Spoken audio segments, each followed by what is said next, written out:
Picture this.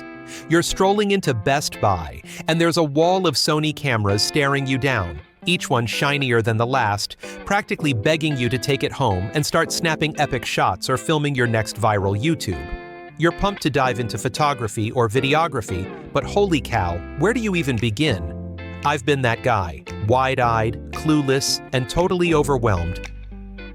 A couple of years ago, I wandered into this exact scenario, a total rookie with a wild itch to capture the world. But Sony's lineup hit me like a tidal wave of choices. Their beginner cameras pack specs that leave Canon and Nikon in the dust, and their lens game? It's like an all-you-can-eat buffet. The problem is, picking the right one felt like choosing a favorite kid. Impossible. After weeks of geeking out, testing gear in the wild, and burning through coffee, I've got the scoop. I'm spilling my journey to find the best Sony cameras for newbies, budget-friendly steals to pro-level starters, loaded with my own stories to help you cut through the noise. Ready to ditch the confusion and grab your perfect match? Let's roll.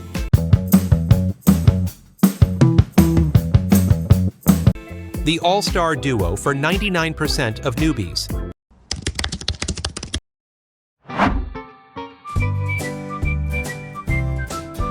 Sony ZV-E10 Mark I and A6400. First up, meet the two champs that had me hooked from day one, the Sony ZV-E10 Mark I and the Sony A6400. These bad boys are like fraternal twins. Same killer guts, different vibes. Price tag? Total no-brainer. About $799 new with a lens, or if you're a deal hunter like me, snag them used for $500 to $550. When I saw those numbers, I was like, no way these are this cheap and this good, but trust me, they're the real deal. They're rocking a 24-megapixel APS-C sensor that's pure gold for beginners, sharp enough to catch every freckle on your dog's nose or every leaf in a forest. What blew my mind was how they handle low light. You can crank the ISO to 10,000 for photos or 3,200 for video, and they still look crisp, not like some grainy mess. I took the A6400 to a buddy's bonfire in the Smoky Mountains last fall. Sun dipping low, firelight flickering, and I was sweating bullets thinking the shots would tank. Nope. They popped with color and detail, like I'd framed the night in a painting. Speeds where they flex hard, 11 frames per second, matching Sony's fanciest new toys. I tested this at a 4th of July picnic, chasing my nephew as he bolted after fireworks.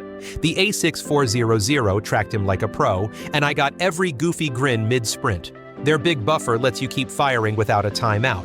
Think sports, wildlife, or your cat's zoomies. For a tweak freak like me, the 14-bit RAW files are a dream. I botched a sunset shot once, way too dark, but cranked it in Photoshop and bam, it was a golden hour stunner. Video? Oh, they've got game.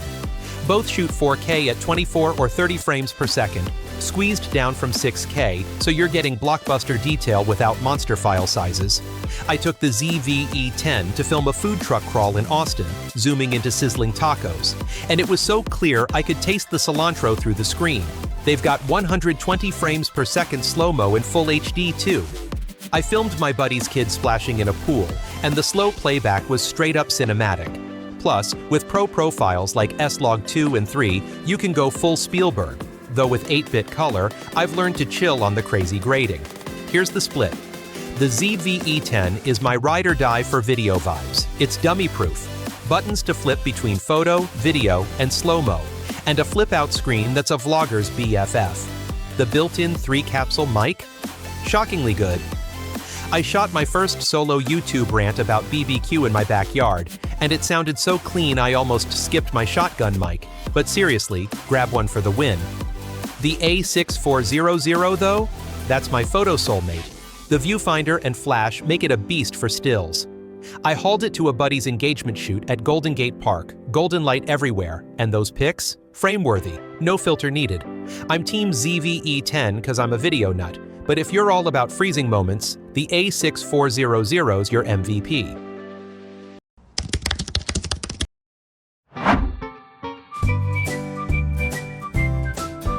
The budget MVP, Sony.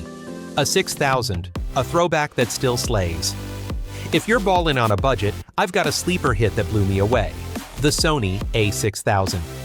This OG from a decade ago runs about $300 used, and when I nabbed one off eBay, I was skeptical. Could a relic hang with the big dogs? Hell yeah, it can.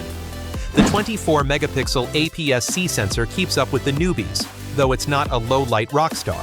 What got me obsessed? The colors. Punchy, warm, like something straight out of a Polaroid stash.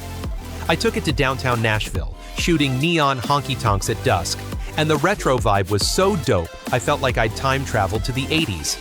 It's got 11 frames per second and solid autofocus for chill stuff.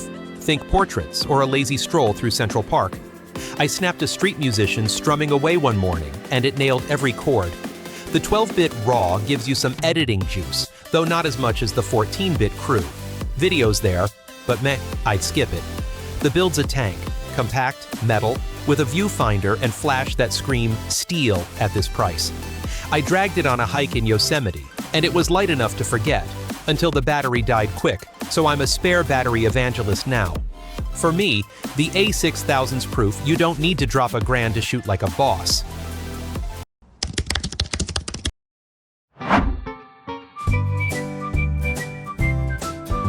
The big leagues on a budget. Sony, a 7C and A7 III, my pro-level crushes. Ready to step up without maxing out your credit card? Say hi to the two rigs I'm low-key in love with, the Sony A7C and A7 III. New, they're $1,800 to $2,000, but used? $1,000 to $1,200. A steal for pro vibes. I've got an A7C, and it's my baby. I've pimped it out with lights, a mic, a gimbal, the works, and it's never flinched. I've schlepped it through a rainy Seattle shoot and a dusty Joshua Tree trek, and it's still my rock. I ain't selling this thing, ever. The 24-megapixel full-frame sensor is why I'm smitten, 1.6 times bigger than APS-C. It guzzles light like a V8 engine, spitting out deep movie-like shots. I shot a jazz club in New Orleans with the A7C, expecting noise in the dim corners, but it handed me glowing, clean frames that vibed hard. Autofocus is ninja fast, even in near black or chasing a skateboarder. I've crushed gig shoots with it. In-body stabilization, lifesaver. I filmed a handheld walk through Times Square with a loaded rig, and it was smoother than a dolly shot. It bangs out 11 frames per second, holds 45 RAW files, and does 4K from 6K. Pro specs, beginner friendly. I once salvaged a blown-out beach shot into a pastel dream, and I fist-pumped like I'd won the Super Bowl. The A7C is my hybrid king, tiny, with a flip-out screen that's vlogging Nirvana. I shot a gear haul video in my garage, framing myself like a pro, and it was a breeze. But I borrowed an A7 III once, and its chunky build, custom buttons, and killer viewfinder had me drooling. Perfect for photo geeks. I used it for a client's headshots in LA, and it felt like cheating. It was that good. I stick with the A7C for its do-it-all mojo, but either one's your fast pass to pro quality without the pro paycheck. Wrap up, what's your starting line? From the ZVE10 and A6400's versatility, the A6000's wallet-friendly hustle, to the A7C and A7 III's big league punch, Sony's got my heart, and it's ready to steal yours. Everyone I've tested carries a memory. Bonfires, taco trucks, jazz dives, and they've leveled up my game. Which one's gonna kick off your story? Hit the links below for the best deals, and let's make some magic. Dig this ride? Subscribe, smack that like, and share it with your crew. We've got more gear hacks and photo tricks coming your way. Catch you in the next one. Peace out, fam.